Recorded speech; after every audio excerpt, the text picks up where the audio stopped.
కొన్ని సినిమాలు థియేటర్స్లో కంటే ఓటీటీలోనే ఎక్కువ బాగా ఆడతాయి. ముఖ్యంగా చిన్న సినిమాలకు ఓటీటీ వరంలా మారింది. కంటెంట్ ఉంటే చాలు, కాస్టింగ్ని పట్టించుకోకుండా సినిమాను ఆదరిస్తున్నారు. ఇప్పటికే పలు చిన్న సినిమాలు ఓటీటీలో సంచలనం సృష్టించిన సంగతి తెలిసిందే. తాజాగా ఓ తెలుగు హారర్ మూవీ ఓటీటీలో రిలీజ్ అయి సూపర్ హిట్గా నిలిచింది. అదే బకాసుర రెస్టారెంట్.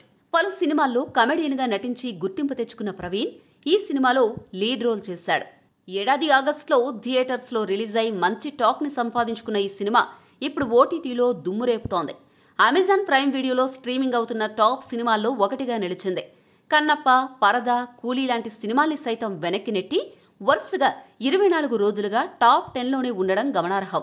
అంతేకాదు, ఇప్పటికే 250 మిలియన్ వ్యూస్ క్రాస్ చేసింది. అంటే ఈ సినిమాను ఓటీటీ ప్రేక్షకులు ఏ స్థాయిలో ఆదరిస్తున్నారో అర్థం చేసుకోవచ్చు.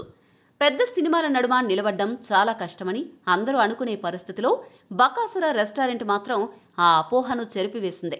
కంటెంట్ బలం ఉంటే ప్రేక్షకులు తప్పకుండా ఆదరిస్తారనే విషయాన్ని మరొకసారి నిరూపించింది. ప్రవీణ్ ఓ సాఫ్ట్వేర్ ఇంజనీర్.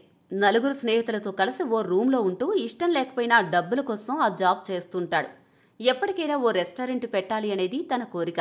ఓసారి తన కోరికనే స్నేహితులతో పంచుకోగా డబ్బుల కోసం యూట్యూబ్లో గోస్ట్ వీడియోలు చేద్దామని సలహా ఇస్తారు. అనుకున్నట్లే మొదటి వీడియో బాగా వైరల్ అవుతుంది. రెండో వీడియో కోసం ఓ హోస్ట్ హౌస్కి వెళ్తారు. అక్కడ వీరికి ఒక తాంత్రిక పుస్తకం దొరుకుతుంది. దాన్ని వాడి డబ్బులు సంపాదించుకోవాలి అనుకుంటారు. అందులో రాసి ఉన్నట్లుగా మంత్రపూజ చేయగా నిమ్మకాయలోకి 200 ఏళ్ల క్రితం నాటి ఆత్మ వస్తుంది. ఆ ఆత్మకు ఆకలి ఎక్కువ. ఇంట్లో ఉన్న ఫుడ్ అంతా తినేస్తుంది. తర్వాత ఏం జరిగింది అనేది సినిమా చూడాల్సిందే. ఎప్పుడైనా ఎక్కడైనా మీ చేతిలోనే వార్తా ప్రపంచం. మీ మొబైల్లో, మీ కంప్యూటర్లో, మీ టీవీలో. సాక్షి టీవీ డిజిటల్ ప్రసారాల కోసం లాగిన్ అవ్వండి www.youtube.com/సాక్షి టీవీ. సబ్స్క్రైబ్ సాక్షి టీవీ యూట్యూబ్ ఛానల్.